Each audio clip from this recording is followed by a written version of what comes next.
Hello. I've been involved with the TVE Awards event for a couple of years now. This event really showcases the power of film to captivate and inspire people. And this year, in the Documentary Impact Award category, I shortlisted 3 films that provide effective examples of this. Listed alphabetically, they are, firstly, Blue Goes Green, Net Zero Police Station. This film shows just what can be achieved today by any city, any local authority, in tackling climate change head-on. It's an inspirational story. Next, Setting the Bar, a craft chocolate origin story. The basic theme in this well-paced film is inspiring in its own right, and what comes through is that this is an ethical initiative that makes good business sense and can help save the rainforest. Finally, Young Lives on the Line #climate crisis. A group of young people around the world have put a case to the UN that countries have failed in their duty to protect the rights of the child. This short film follows 4 of them, and from their different backgrounds, it brings out 4 quite different perspectives on the impact of global warming and climate change. Thanks, Richard. And now is the exciting time to see the shortlisted clips of the Innovations Category Awards. And innovation films highlight, for example, the best in AI, digital technology, alternative materials. So just enjoy the clips.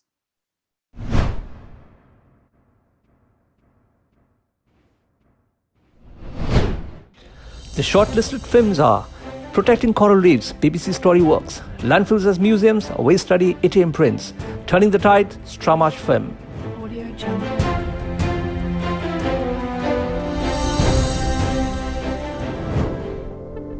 Coral reefs are often referred to as the rainforest of the oceans.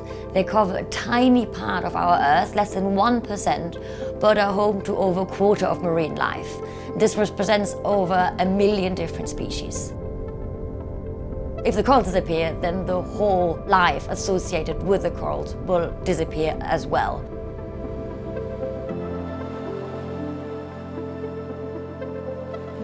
Bali is located in the Coral Triangle, which is the area where you would find the highest biodiversity of corals in the world. When I went to Bali for the first time to the project site, well, I didn't see any of that. And so the project we then set up with the community there was to restore the coral reefs by building an artificial reef. We have now sunk a total of 80 structures with 9,000 corals transplanted. The area is covering a total of 3 hectares. It's great to see that even the biodiversity on top of the corals have come back already. So we can now see a great diversity of fish that are calling the artificial reef their home. Our event is committed to reduce the negative impacts that sunscreens have on the environment. So the project goes hand in hand with this commitment. Audio Jungle.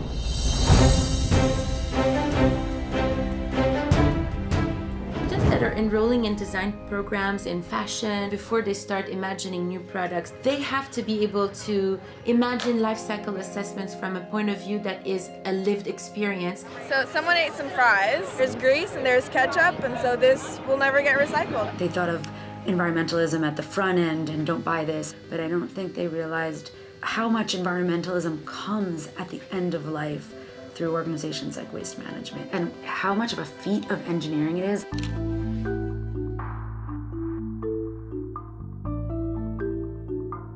We are one of the largest recyclers in the country, if not the largest recycler in the country. I left with the sort of amazement of how productive they actually are. Car goes to be recycled. This is all the interior foam products and plastics and stuff that's not recyclable. We actually bring it back to the landfill. This is a good material for the trucks to be able to drive through because it can absorb the rainwater and the trucks can still get through it and drive through it. I didn't even know that they produced, energy that went back into the grid. That was so cool. I just expected to see a bunch of steamy, wet, garbage, and I was so pleasantly surprised to see how beautiful, honestly, it was, and how well it's maintained. there are things that we do really well, but there are some parts that we need help on, and so this is a perfect time to be working with fashion designers, textile designers, to rethink about how garments are being designed so that by the time they get to us, we know that there are some other options for them that can extend the life and reduce the environmental impact of that garment. Audio Jungle.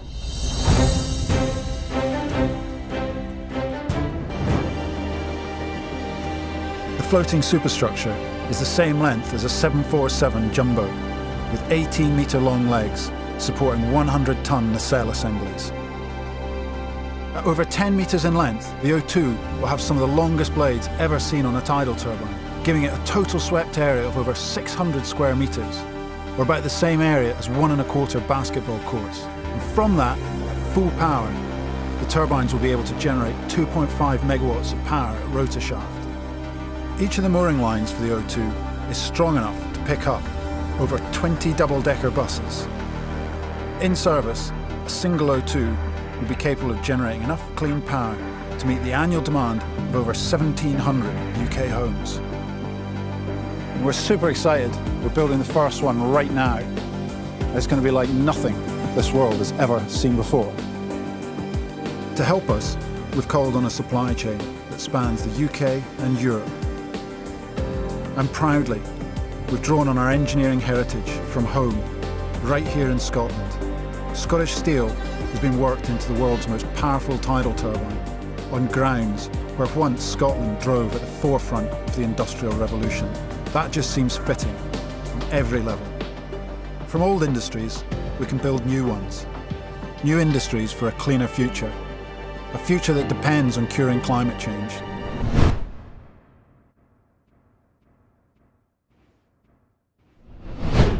Hello, it's been my absolute pleasure to take part in the Television for the Environment Global Sustainability Awards 2020 and to be one of the judges in the Innovation category. Each of the films sent in highlighted the most extraordinary sustainable innovative projects on land, in the oceans, in the forests, and digital technology and beyond. My particular challenge has been to decide which also highlighted an innovative approach in film, a combination of the two being the award winner. Thank you so much to all who sent in. It has actually been heartwarming, inspirational and uplifting watching these films now, particularly during such difficult times for everybody. I wish you all the best of luck with these projects, and once again, thank you so much. Here's to a fantastic awards ceremony. All the best to all.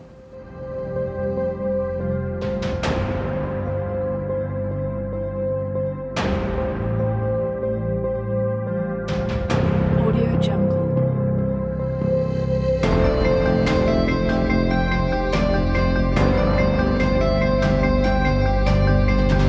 Audio Jungle.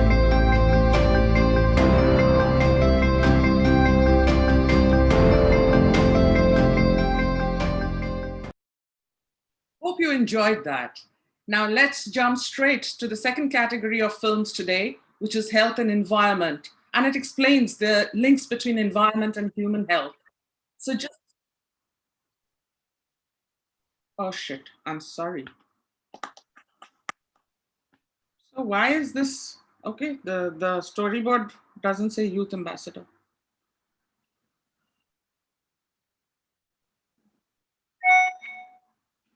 The story, yeah, it's after the health and environment. The youth ambassadors after the health and environment. Vinay, you are confused. It is second award is health and one is, Yeah, health and environment, and after that is the youth ambassador. Yeah.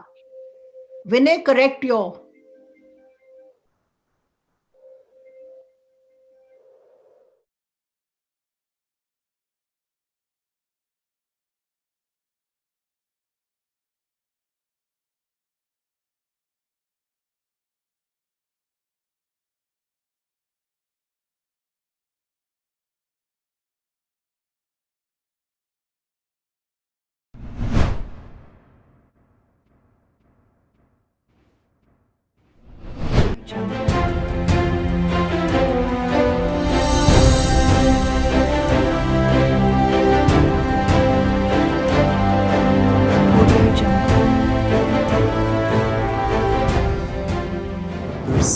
reasons why colonies in the wild are having a higher survival rate than colonies living in beekeepers' hives.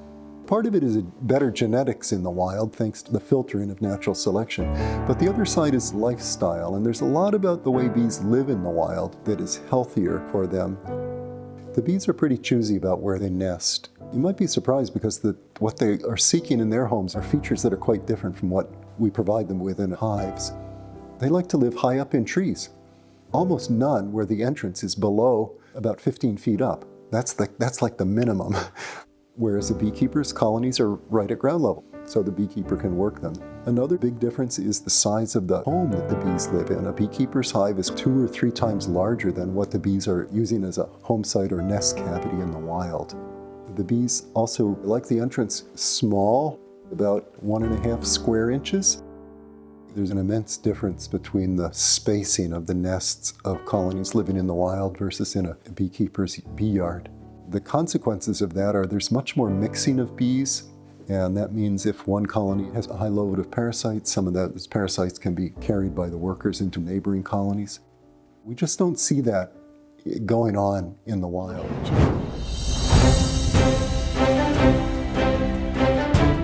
Que en los malos tiempos, cuando llueve, ya este terreno da muy poquito, y dice, no, lo voy a dejar ahí, voy a botar allá mejor. No hay otra opción para poder sembrar, y entonces eso vamos botamos dos manzanas aquí, y ya el otro año botamos en otro lado, botamos así, para allá, para sembrar las milpas, para sembrar los frijoles, lo mismo. Entonces nosotros sembramos lo que nosotros podemos acá.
Jungle.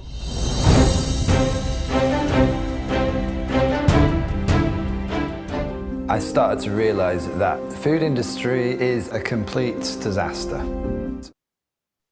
That was interesting, wasn't it? And now we have something more interesting for you. As you know, there are 40 youth ambassadors from across the world who've been sending us clips and messages about their commitment to the global sustainability effort across the world. And watch one of our youth ambassadors now.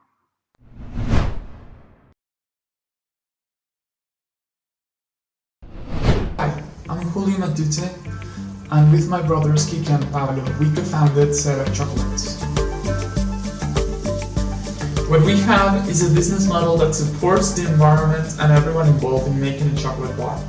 Nowadays, most farmers involved in the cocoa industry sell each grain for less than $1 to a middleman that manages the logistics of shipping them to the global north. Eventually, it gets transformed into chocolate and its value increases exponentially. This generates a great inequality between the salary for the farmer and the value added for the final product.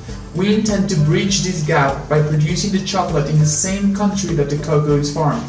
Since we're in Guatemala, we can cut out the middleman and the transformation country completely.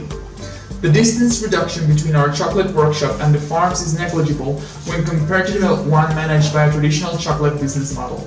We call this model the good cocoa, and its intention is to make an economic model that helps everyone have a better life. From the communities that are coming together to sow and harvest the cocoa, the families that have devoted entire generations to the perfect cocoa grain, and the reintroduction of cocoa as an engine to restore national forests and recover the jungles that protect our biodiversity, reducing the impact that incoming climate changes will have on our country. So far, this model has helped recover the forest in Sierra de las Minas. It has also helped sustain forest in private farms. and we continue to promote it with different farmers and collective groups in order to magnify its effects. That was an inspiring initiative, and now we have an interesting discussion. Today's Difficult Dialogues is role of innovation in bringing about a sustainable future. And let me introduce David Stringer Lamar, who is the Managing Director of Fortis Consulting London. Over to you, David.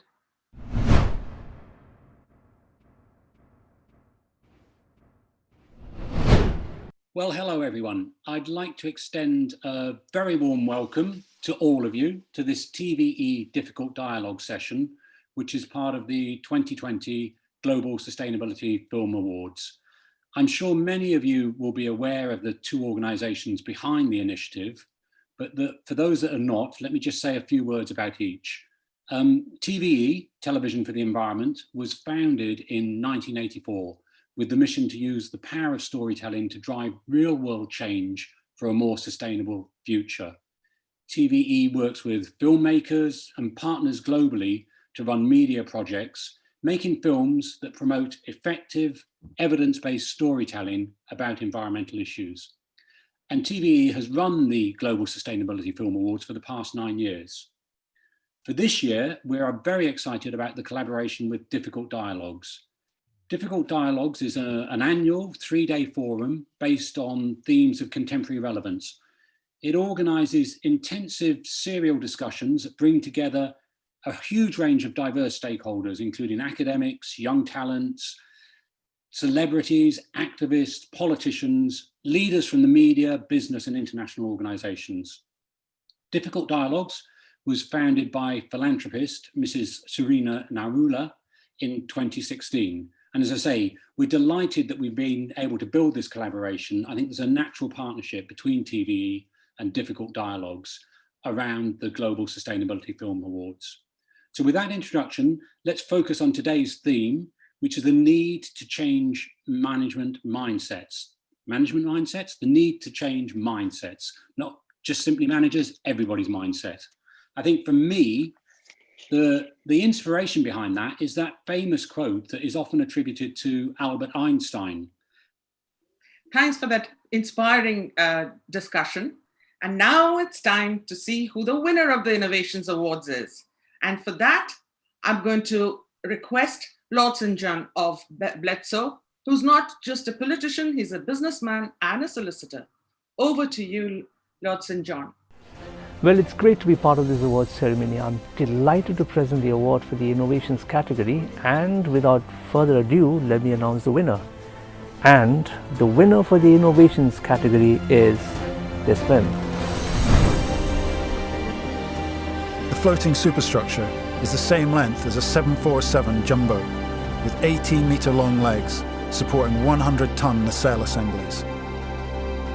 At over 10 metres in length, the O2 will have some of the longest blades ever seen on a tidal turbine, giving it a total swept area of over 600 square metres, or about the same area as 1¼ basketball courts. And from that, at full power, the turbines will be able to generate 2.5 megawatts of power at rotor shaft. Each of the mooring lines for the O2 is strong enough to pick up over 20 double-decker buses.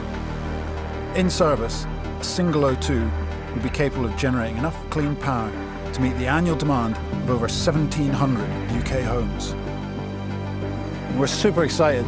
We're building the first one right now. It's going to be like nothing this world has ever seen before. To help us, we've called on a supply chain that spans the UK and Europe.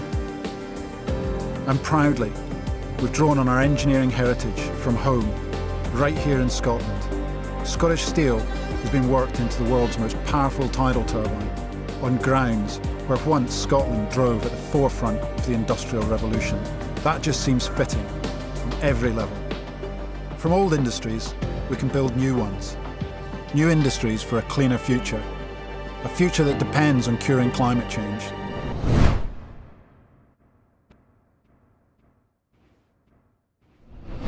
Oh, it's a wonderful surprise and an absolute honor to receive these awards. I never expected our film to reach out to so many people and touch their lives.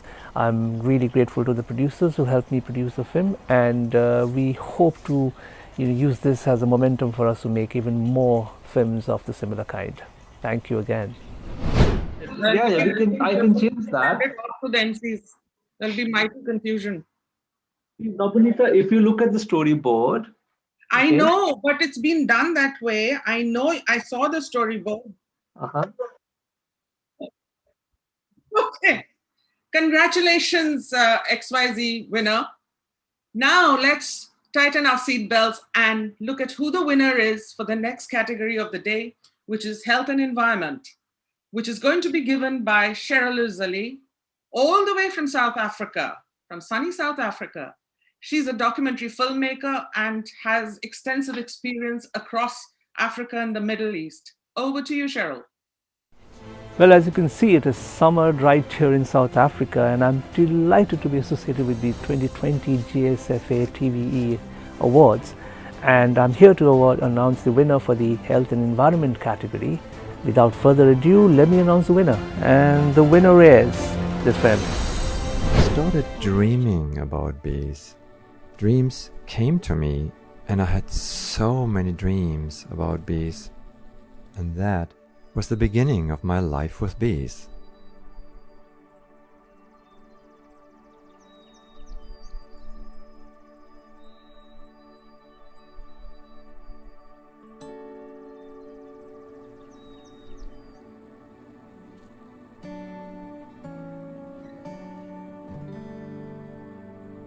Oh.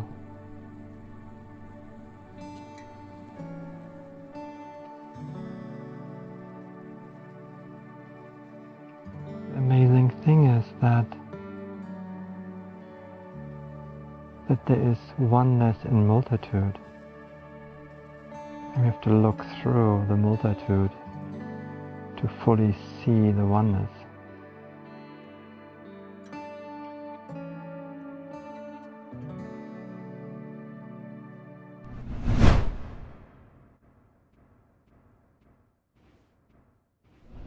Thank you very much for the awards. Welcome to my History Story Award ceremony. I will be telling you a story about Bonfire Day, and there's also a little riddle, but actually it's called Bonfire Night, and I'll tell you a little riddle also. Remember the 5th of November. And also I'll tell you the story of Guy Fawkes, but his actual name is called Google Fox. So, once upon a time there was a man called Guy Fawkes. He lived in a country called the Isabellas, and also there was a very good and kind king, but there was one bad thing about him. Congratulations, winner XYZ. And as we near the end of today's program, here's another youth ambassador we have with another initiative.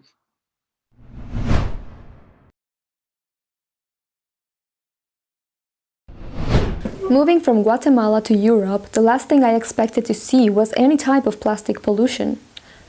The history, the culture, the greenery, recycling bins in every corner. Waste management is surely not a problem here, right?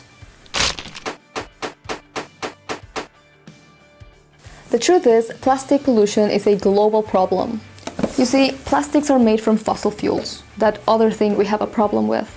And plastic is not just one thing. There's different types of plastic, and depending what they will be used for, they have different additives. This is what makes most of them unrecyclable. But plastic is convenient, isn't it? It's cheap, durable, indestructible. Those are the characteristics that made it so attractive over 5 decades ago. And those same characteristics make it so bad today. So while we pressure our governments and manufacturers to take their responsibility seriously, there's a lot we can do as individuals as well. Refusing single-use plastic is one very important step. But I know there are some things that you are just not willing to give up yet. So today I'm gonna share with you my top 5 favorite plastic alternatives.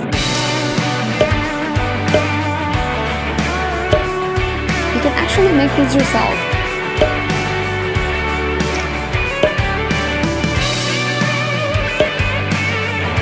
Remember, individual actions matter. What other announcement? Okay. You're getting confused with Cheryl these days. Oh, sorry. I was conversing with them. Thank you, everybody. Thank you, participants. But before we go away, don't forget to tune in again tomorrow for the Day 4 awards categories, which are Transforming Society and Campaigning, and a fantastic discussion on what will our world look like in 2050. I'm sure everybody would want to know that. Goodbye and thank you.